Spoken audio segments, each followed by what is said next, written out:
ብትሰዳደቡም አብይና ጌታቸው ረዳ ከተሰዳደቡት በላይ አትሰዳደቡ።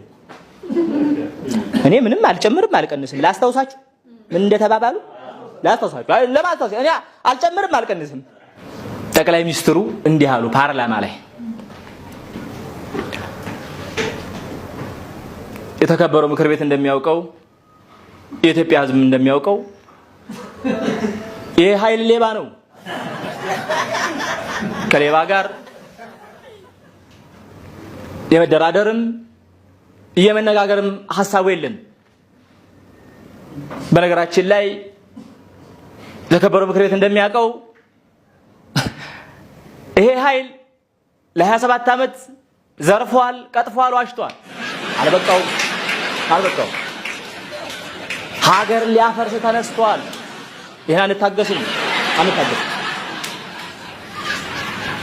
አንዳንድ ሰዎች ለምን አትታረቁም ይሉናል። እኛ እሺ ብንልስ የኢትዮጵያ ሕዝብ እሺ ይላል ወይ?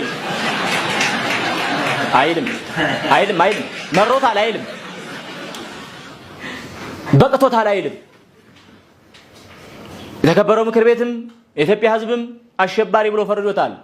እኛ ሕዝብን ከአሸባሪ ጋር የምንቀበጥበት ሞራሉ የለንም። እኛ ሞራል ያለን ሰዎች አንቀመጥም። መደምሰስ ነው። እሱን እንቀጥላለን። አቶ ጌታቸው ረዳ ምን አሉ? አቶ ጌታቸው ረዳ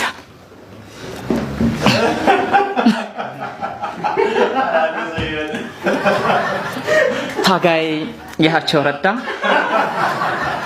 ስለ ፋሽስቱ አብይ አህመድ ምን ይላሉ?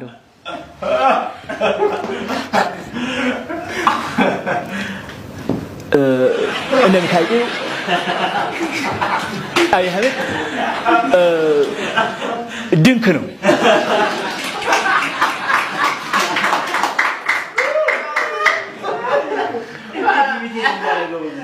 የፖለቲካ ድንክ ነው። የሁሉም ነገር ድንክ ነው። በነገራችን ላይ አብይ አህመድ ሀገር የሚመራበት 3 መሰረታዊ ስልቶች አሉ። የመጀመሪያው ማደናገር ነው። አደናጋሪ ነው።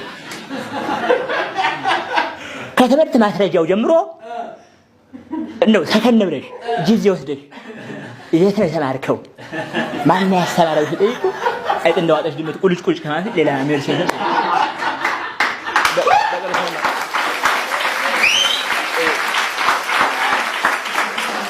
በቀረ ስለማቀር ነው የምነግርሽ፣ ሌላ ነገር የለውም። አብይ አህመድ በጣም ያደናግራል።